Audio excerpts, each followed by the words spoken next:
परसों मंडे को हमारी जो चेयरपर्सन है एनडीएमसी की मिस अर्चना अरोड़ा, इन्होंने नए साल का 2013-14 का बजट जो है वो प्रस्तुत किया है। और इसमें जो इस वर्ष बजट रखा है उसमें भी वही पुरानी सारी चीजें हैं जो पिछले वर्ष 2012-13 के बजट में रखी गई थी। कोई उसमें नया चेंज नहीं है। और सिर्फ एक तरह से मैं कहूं कि एक तरह से खाना पूर्ति है बजट की, क्योंकि बजट तो पेश करना ही पड़ता है हर साल। ना तो उनको सूझबूझ है, ना उनको कोई इसकी नॉलेज है, ना उनका कोई दूरदर्शिता है कि वो बजट की अहमियत को समझे कि बजट क्या चीज होती है।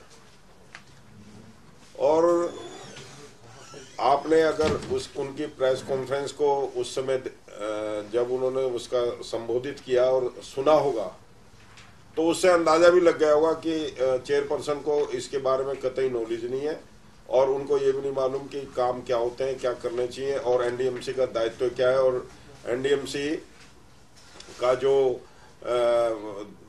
मतलब एक साख थी जो सारी लोकल बॉडीज में एक ऐसी साख रही है हमेशा कि लोग पहले एनडीएमसी का अनुसरण किया करते थे, चाहे वो एमसीडी हो, चाहे वो दूसरी कोई भी लोकल बॉडी हो। लेकिन आज एनडीएमसी इस तरह से हो गई है जैसे इसको ये पैरालाइज जैसे होता है उस अवस्था में पहुंच गई है। और अगर इसको कंट्रोल नहीं किया गया तो कुछ दिनों के बाद ये कोमा में जा सकती है। इसकी ऐसी हालत है। उसका कारण है सबसे बड़ा भ्रष्टाचार। यहाँ पर भ्रष्टाचार के अंबार लगे हुए हैं। 2-3-4 एफआईआर भी लॉन्च हुई है कॉमनवेल्थ गेम्स की। और इवन जो पुराना चेयरमैन थे प्रीमियर राय, उनके खिलाफ भी 22 में एफआईआर लॉन्च हुई है। और बड़े बड़े प्रोजेक्ट सीबीआई के घेरे में आए हुए हैं जिसकी जांच अभी तक चल रही है। मेरा जो अब मैं बजट तक सीमित होकर आपसे बात करूं, जो मैडम ने बजट प्रस्तुत किया, कोई भी नई चीज इसमें उन्होंने ऐसी मेंशन नहीं की जिसको इस साल वो करने वाले हों। मैडम ने फिर वही बात को दोहराया है कि जो पिछले वर्ष बजट में जो चीजें रखी गई थी उन्हीं चीजों को फिर से इसमें इस वर्ष आगामी साल में 2013-14 में करने का उन्होंने लक्ष्य रखा है। और पिछले बार भी उन्होंने कहा था कि जो कॉमनवेल्थ गेम्स के काम है जो समय पर नहीं पूरे हो पाए, कॉमनवेल्थ गेम्स के पूरा होने से पहले जो काम नहीं समाप्त हो पाए उसको ही मतलब पूरा करने की योजना इस वर्ष भी उन्होंने रखी है। और जो 2-3 नए प्रोजेक्ट रखे थे उन्होंने उस वर्ष, जैसे था एक प्रोजेक्ट था कि हम वर्किंग गर्ल्स हॉस्टल बनाएंगे। उस समय भी मैंने मीडिया के सामने जब प्रेस कॉन्फ्रेंस की थी तो कहा था कि मैडम ने जो ये हॉस्टल बनाने की बात की, वर्किंग गर्ल्स हॉस्टल की, ना तो इनके पास जगह है, ना कहीं पर जगह इन्होंने अभी तक तलाशी है, और ना ही मतलब कहीं इन्होंने कोई कोशिश की है एलएनडीओ से जगह लेने के लिए, ना और वैसे ही सिर्फ आईवाश के लिए घोषणा की है। वो बात सही निकली और उसी तरह से आज फिर वही घोषणा फिर दोबारा कर दी है कि इस वर्ष हम जो है वर्किंग गर्ल हॉस्टल बनाएंगे, लेकिन जगह अभी भी इनके पास नहीं है। दूसरी बात, ओल्ड एज होम बनाने की बात थी कालीबाड़ी में। पिछले बजट में भी ये चीज रखी गई थी लेकिन उसको कोई मतलब इम्प्लीमेंट नहीं किया गया क्योंकि जगह ही नहीं है, सिर्फ घोषणा ही थी वो। और इस वर्ष फिर जगह नहीं है लेकिन फिर घोषणा कर दी है कि एक ओल्ड एज होम जो है कालीबाड़ी में बनेगा। उस समय मैडम ने चेयरपर्सन ने कहा था पिछले बजट में कि कनॉट प्लेस का काम जो है वो हम 2012 तक खत्म कर देंगे। 4 बार इस जो काम 2010 तक कंप्लीट होना था वो उसकी डेडलाइन 4 बार बढ़ा दी गई। और इस बार तो मुख्यमंत्री ने खुद जब मीटिंग की अध्यक्षता की थी और उसमें कहा था कि एट एनी कॉस्ट हम जो है दिसंबर 12 तक इस काम को पूरा करा देंगे। और आई एश्योर कि मीटिंग के अंदर कहा था कि ये काम पूरा हो जाएगा, अदरवाइज इसके खिलाफ एक्शन लिया जाएगा। लेकिन आश्चर्य की बात है कि उसको फिर अब कहा जा रहा है कि मार्च अप्रैल तक काम पूरा होगा। बार बार उसको एक्सटेंड किया जा रहा है। मुझे ये समझ में नहीं आ रहा कि एनडीएमसी के अंडर इंजीनियर्स इंडिया लिमिटेड है या इंजीनियर्स इंडिया लिमिटेड के मातहत एनडीएमसी काम कर रही है। इंजीनियर्स इंडिया लिमिटेड कंपनी जिसको ठेका दिया था ऑन नॉमिनेशन बेसिस, जिसकी करप्शन की शुरुआत ही गलत हुई थी, क्योंकि ये कॉन्ट्रैक्ट जो है नॉमिनेशन बेसिस पर नहीं दे सकते थे। उस समय भी टेंडर इनवाइट करने चाहिए थे। सीवीसी गाइडलाइन में स्पष्ट लिखा है कि नॉमिनेशन बेसिस पर किसी को टेंडर नहीं दिया जा सकता, किसी कंपनी को कॉन्ट्रैक्ट नहीं दिया जा सकता। उसका भी टेंडर आना चाहिए था और L1 या जो भी बिड जिसकी भी L1 होता उसको कॉन्ट्रैक्ट मिलना चाहिए था। लेकिन उस समय इसको दे दिया गया। चलो इलीगल ढंग से दिया, जैसा भी दिया गया। देश की प्रतिष्ठा की सवाल कहे या देश की नाक की सवाल उस समय बात की जा रही थी। लेकिन मुझे समझ में नहीं आ रहा है कि ये बात जो है इस कनॉट प्लेस को विदेशी लोग भी आए, विदेशी सैलानियों ने भी कॉमनवेल्थ गेम में इसको देखा, क्योंकि जो भी दिल्ली आता है देश से या विदेश से तो कनॉट प्लेस को देखने के लिए उसकी इच्छा रहती है। और अभी तक ये काम जो है बार बार पूरा नहीं हो रहा और उसको एक्सटेंशन बार बार दिए जा रहे हैं, बार बार दिए जा रहे हैं, रिपीटेडली दिए जा रहे हैं। अगर कोई भी कॉन्ट्रैक्टर समय पर काम पूरा नहीं करता तो उसके खिलाफ जो है उसको पेनल्टी इंपोज की जाती है, उसके खिलाफ एक्शन होता है, उसको जो है ब्लैक लिस्टेड कर दिया जाता है। लेकिन इसके खिलाफ तो इसको वार्निंग तक नहीं दी गई। आज तक अभी तक कोई इवन वार्न तक नहीं किया गया कि आपके खिलाफ ये एक्शन हो सकता है, आपको पेनल्टी लगाई जा सकती है या आपको ब्लैक लिस्टेड किया जा सकता है। इवन उसको वार्निंग तक नहीं दी और बार बार एक्सटेंशन उसकी बढ़ाई जा रही है। अभी मैडम ने कहा कि वहां पर सिर्फ दो वो बचे हैं, उसके जो उसके 10 में से 2 रेडिकल क्या है वो है? नहीं सब नहीं क्या 12 में से 2। आप मेरे साथ अभी चलो, मैं आपको दिखाता हूं किस तरह से अभी भी वहां पर 50% काम है और 50% वो भी अधूरा सधूरा काम हुआ है। और मैं आपको एक चीज और बताना चाह रहा हूं, 71 करोड़ से 2007 में इस काम की शुरुआत हुई थी, बाद में इसको 700 करोड़ तक ला दिया। और उसके बाद अब क्या हुआ कि इंजीनियर्स इंडिया लिमिटेड कंपनी ने आज से 3 महीने पहले 4-6 चीजें जो है खुद ड्रॉप कर दी, जिसमें 4 सबवे हैं, एयर कंडीशनिंग सिस्टम है जो अंडर ग्राउंड था, ऐसी 4-5 चीजें ड्रॉप कर दी। उसके बाद वो इसलिए ड्रॉप आउट की ताकि ये जल्दी से दिखा दिया जाएगा कि हमने काम पूरा कर दिया। और उसके बाद ये जो 4-5 चीजें जो ड्रॉप आउट किए इसके बाद कहेंगे जी अब इसको करेंगे, अब इनके रेट और बढ़ गए हैं महंगाई के कारण। तो ये सोचे समझे साजिश के कारण तहत सारा काम जो है डिले भी हो रहा है और इसमें जो है बहुत बड़ा करप्शन है। अगर इसकी सीबीआई से जांच कराई जाए तो सारी रियलिटी और वास्तविकता खुल सकती है कि इसके अंदर कितना घपला हुआ है और कौन कौन लीडर्स कांग्रेस के इसके अंदर जिम्मेवार है। मुख्यमंत्री जो कि खुद एनडीएमसी की मीटिंग को प्रिजाइड ओवर करती हैं और उनके नोटिस में सारी चीजें हैं, वो खुद पिछली मीटिंग में उन्होंने खुद she was very much adamant कि इसको जो है एक्सटेंशन देनी चाहिए और इसको ना ब्लैक लिस्टेड किया जा सकता, ना कोई एक्शन लिया जा सकता, ना कोई इसको वार्निंग दी जा सकती है। और इस तरह से अगर मान लीजिए मंशा ठीक हो तो क्यों नहीं एक्शन लिया जा सकता ऐसी उसके लिए। अभी शिवाजी स्टेडियम की बात की कि शिवाजी स्टेडियम कंप्लीट हो गया है और मुझे बड़ी खुशी है कि आपके मीडिया में से वन ऑफ दी पत्रकार ने दिखाया एक लेटर और उसमें चेयरमैन को बताया कि अभी तक आपका एनओसी नहीं मिला है। मैंने भी इसको शाम को रात को कंफर्म किया, अभी तक एनओसी नहीं मिला है फायर डिपार्टमेंट से।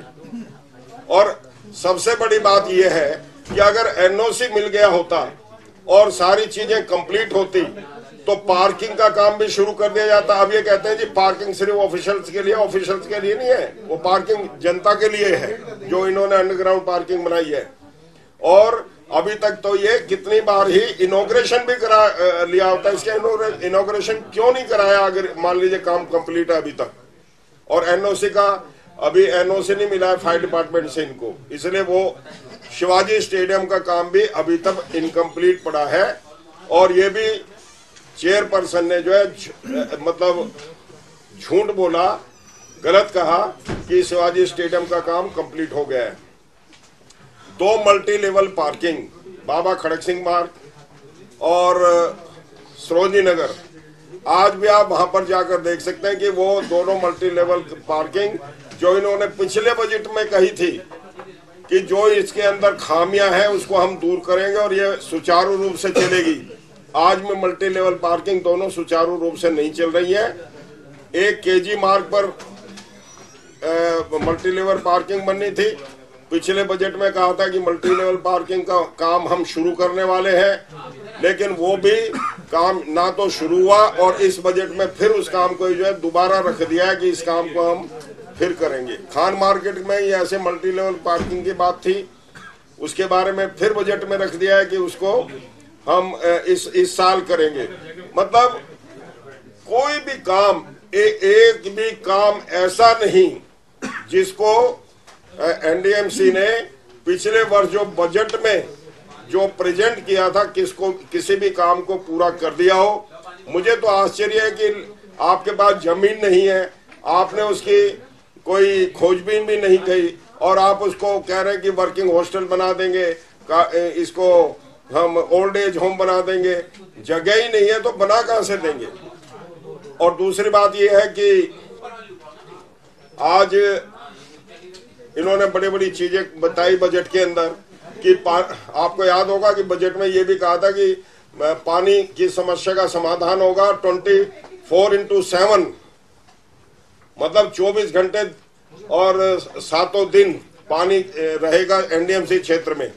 आज आप कहीं भी चले जाएं, जितनी भी सरकारी कॉलोनियां हैं, मोतीबाग, नेताजी नगर, किदवाई नगर, सरोजनी नगर, नारोजी नगर और झुग्गी झोपड़ बस्तियां हैं, वहां पर सब जगह पर इतना बुरा हाल है कि पानी के लिए लोग जो है मतलब एक एक बूंद के लिए तरसते हैं। चारों तरफ से लोग रो रहे हैं, बिजली कई कई घंटे गुल रहती है और पानी के लिए लोग जो है हाहाकार मचाकर रो रहे हैं। मतलब कोई भी दृष्टि से किसी भी उससे आज एनडीएमसी का एक तरह से जो इनकी सूझबूझ और इंटेलेक्चुअलिटी है वो उसका दिवाला निकल चुका है। इनको जो भी कॉम्पिटेंट ऑफिसर्स हैं उनको काम नहीं यहाँ पर दिए जा रहे, बल्कि एक एक ऑफिसर को 5-5 डिपार्टमेंट दिए हुए हैं, वो जिससे अपना यहाँ पर माफिया तंत्र चला रहे हैं और करोड़ों रुपया रिश्वत के रूप में बटोर रहे हैं। सिर्फ एक ही मकसद है इस समय एनडीएमसी का, और कोई मकसद नहीं है। और चेयरमैन, अगर जिसने कल प्रेस कॉन्फ्रेंस को सुना हो चेयरमैन की, मुझे एक बात का बड़ा महसूस है कि जिस चेयरमैन को यही नहीं मालूम हो कि कनॉट प्लेस का कॉन्ट्रैक्ट इंजीनियर्स इंडिया लिमिटेड को एनडीएमसी ने दिया, और वही चेयरमैन ये कह रही है कि मैं उसके खिलाफ कैसे एक्शन लूं, क्यों लूं, मैं इसके जब काम पूरा हो जाएगा उसके बाद हम देखेंगे। मतलब काम पूरा हो जाने के बाद एक्शन लेने की बात की है। फिर मल्टी लेवल पार्किंग की बात की तो कह रही जो कंसेशनरीज हैं वो उसको देखेंगे कि वो सुचारू रूप से क्यों नहीं चल रही मल्टी लेवल पार्किंग। उसके लैंड लीज पर एनडीएमसी से दी गई डीएलएफ कंपनी को, और कोड़ियों के भाव लैंड को दिया गया, उसके खिलाफ कोई एक्शन नहीं, कोई इंजीनियर्स इंडिया लिमिटेड के खिलाफ एक्शन नहीं। जन सुविधाओं की बात है, कहीं पर कोई जन सुविधा से जुड़ा हुआ कोई काम नहीं। मैंने अपने इलाके के लिए, मेरे इलाके में कोई भी बैंक नहीं है, पर बजट से पहले मैडम को पिछले साल भी कहा था कि मेरे इलाके में कोई बैंक खोल दिया जाए, नहीं तो एटलीस्ट एटीएम कि कोई शाखा वहां पर खोल दी जाए, कोई जिम, या वहां पर बारात घर चाणक्यपुरी में, मोती बाग में जिम और इस तरह से कोई फैसिलिटी वहां प्रोवाइड की जाए। उस पर आपने देखा होगा इन्होंने लिखा है कि उस पर हम विचार कर रहे हैं। पिछले साल भी विचार कर रहे थे मेरी चीजों पर, और इस साल भी विचार कर रहे हैं। वही बजट में विचार करने की बात की गई है। मैं कुल मिलाकर मेरे कहने का मतलब यह है कि ये बजट टोटली फेलियर है, फ्लॉप है और झूठ का पुलंदा है। झूठ का पुलंदा मैं इसलिए वर्ड यूज कर रहा हूं कि कोई चीज ना पहले वर्ष जो बजट में दर्शाई गई थी उसको इम्प्लीमेंट किया गया, और अब ये भी सिर्फ बजट के खाना पूर्ति करने के लिए ये चीजें भी इसमें सिर्फ रख दी गई हैं, ताकि एक औपचारिकता है हर साल बजट प्रस्तुत करने का चेयरपर्सन को, और बजट आईवाश के लिए रख दिया गया है। आज एनडीएमसी को एक तरह से पैरालाइज कर दिया है, लकवा मार दिया है। और ये चेयरमैन और सेक्रेटरी से अगर आप बात करेंगे तो खुद आपको भी लगेगा कि या तो इनको मेडिकल हॉस्पिटल में या किसी ऐसे हॉस्पिटल में भेज दिया जाए, इनका दिमाग जो है चेकअप कराया जाए। मानसिक संतुलन दोनों को ही खत्म हो चुके हैं, और इनका वे ऑफ टॉकिंग और व्यवहार अगर आप खुद बात करेंगे तो महसूस हो जाएगा कि ये कैसे बात करते हैं, क्या कुछ है। जनता के हित में कोई काम नहीं हो रहा, सिर्फ मुख्यमंत्री की कठपुतली बनकर ये यहाँ पर जो है जैसा मुख्यमंत्री चाहती हैं उसी हिसाब से काम करते हैं। उसको खुश रखते हैं, रमावत धवन को खुश रखते हैं, और ना किसी की परवाह करते हैं और ना किसी के कहने से कोई काम करते हैं, और सिर्फ उनके इशारे पर ही जो भी कुछ कामकाज होते हैं उनके इशारों पर करते हैं। क्योंकि मुख्यमंत्री को तो ऐसा ही आदमी चाहिए जो उनके कठपुतली बनकर उनके कहने से काम करता रहे। और अगर ये जो मैंने कहा जैसे पैरालाइज हो गया एनडीएमसी को, अगर इस पर ठोस कदम नहीं उठाए तो ये जो है कोमा में चली जाएगी एनडीएमसी, जो कि एशिया की रिचेस्ट बॉडी कहलाती थी। आज एशिया का रिचेस्ट स्कैंडलिस्ट डिपार्टमेंट है, जहां पर हर चीज के अंदर करप्शन की हर चीज उसके अंदर समाई हुई है। और उसकी में ये कांग्रेस के लोग, क्योंकि मैं अकेला मेंबर हूं विपक्ष का, सभी 12 में से 11 जो है कांग्रेस के हैं। जो गवर्नमेंट नॉमिनी है उनकी किसी की हिम्मत नहीं है कि वो मुख्यमंत्री के खिलाफ काउंसिल की मीटिंग में कुछ आवाज भी कर सकें। वो जैसा मुख्यमंत्री कहती हैं, जैसे चेयरमैन पर्सन कहती हैं, उसी हिसाब से उसके हाँ में हाँ मिलाते हैं। और यहाँ पर मुझे तो हैरानगी है कि अगर मुख्यमंत्री इस एनडीएमसी के अंदर कुछ करना चाहती थी, कुछ कंस्ट्रक्टिव काम हो, पॉजिटिव काम हो, एनडीएमसी का नाम और साख बची रहे, तो किसी डायनेमिक व्यक्ति को यहाँ पर बैठाया जा सकता था। लेकिन यहाँ पर तो सारा काम जो है ठप्पड़े में 6 बार से इलेक्शन जीत रहा हूँ। और अपनी जिंदगी में मैंने दिल्ली कैंट बोर्ड को भी देखा, एमसीडी को भी देखा, दिल्ली सरकार में भी हूँ, लेकिन इससे बड़ा करप्ट डिपार्टमेंट अब मैंने अपनी लाइफ में नहीं देखा, जिससे मुझे भी जूझना पड़ रहा है being member of the council. और यहाँ पर जिस तरह के हालात पैदा हो गए हैं, अगर मैंने जैसे आपसे कहा इसको कंट्रोल नहीं किया गया तो एक दिन ऐसा होगा कि एनडीएमसी कोमा में चली जाएगी। और 17 बनाने हैं, 17 में से मुझे तो एक शौचालय नजर नहीं आया। मेरे इलाके में 3-4 जगह बनने थे, वहां पर भी जगह जगह कूड़े के ढेर हैं। एक रैम की कंपनी है जिसमें मुख्यमंत्री जी के कोई कहते हैं कि रिश्तेदार की कंपनी है, मुख्यमंत्री के दामाद। मुख्यमंत्री जी ने अब ये एनडीएमसी चेयरपर्सन ने स्वागत के तौर पे, पत्रकारों की स्वागत के तौर पे सिक्योरिटी डिपार्टमेंट को इंस्ट्रक्शन दी थी कि दोनों गेटों पे ज्यादा फोर्स लगा दो, कोई मीडिया का आदमी ना आए, सारे गेटों पर सिक्योरिटी खड़ी कर दी। जब मेरे पास एक मीडिया के व्यक्ति का टेलीफोन आया जी कि गेट पे रोक दिया और कहा कि आप नहीं जाओगे, तो मैं घर से आया, मैंने आके इनकी ऐसी तैसी की और मैंने चेयरपर्सन में जाके कहा कि आज प्रेस कॉन्फ्रेंस चेयरपर्सन के कमरे में होगी। तो फिर ये थोड़े ठीक हुए और फिर इन्होंने अपनी सिक्योरिटी जो है ये इधर उधर हटाई। और फिर सीएसओ ने, जो चीफ सिक्योरिटी अफसर मेरे पास आया, कहने जी कि हम मीडिया को नहीं मना करेंगे, लेकिन कभी यहाँ खड़े कर रहे हैं, कभी कह रहे हैं इस रास्ते से नहीं आएंगे, कभी कहेंगे उस रास्ते से नहीं आएंगे। मतलब ऐसा जैसे महाभारत काल में ऐसे ऐसे वो अभेद मेंटेनेंस में 1900 करोड़ समथिंग दिखाया हुआ है। 1900 करोड़ समथिंग जो है कहां पर मेंटेनेंस हुई है? नया काम के लिए थोड़ा सा कैपिटल वर्क्स दिखाया है, तो इन्होंने काम तो किया ही नहीं। जब कोई काम ही नहीं किया तो जो रिवेन्यू इकट्ठा हुआ है उसी को अपना इन्होंने मतलब अपने जादुई आंकड़े के साथ जो है, अगर कोई ऑडिट सीएजी इसकी जांच करे तो वो भी इसकी पोल खुल सकती है और इस सारे मामले की जांच सीबीआई से कराई जाएगी।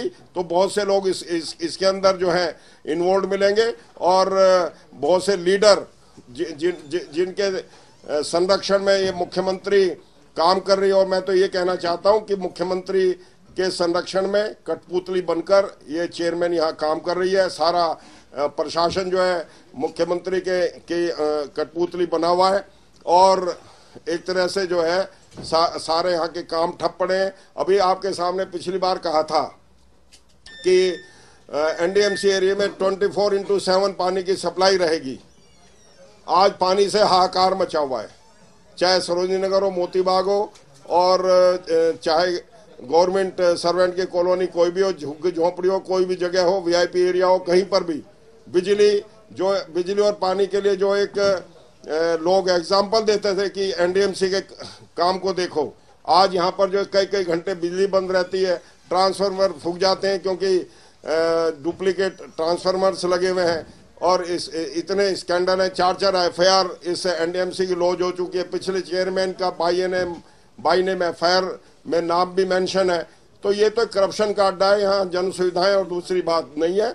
ये जो बजट पेश किया मैडम ने सिर्फ एक खोखला बजट है।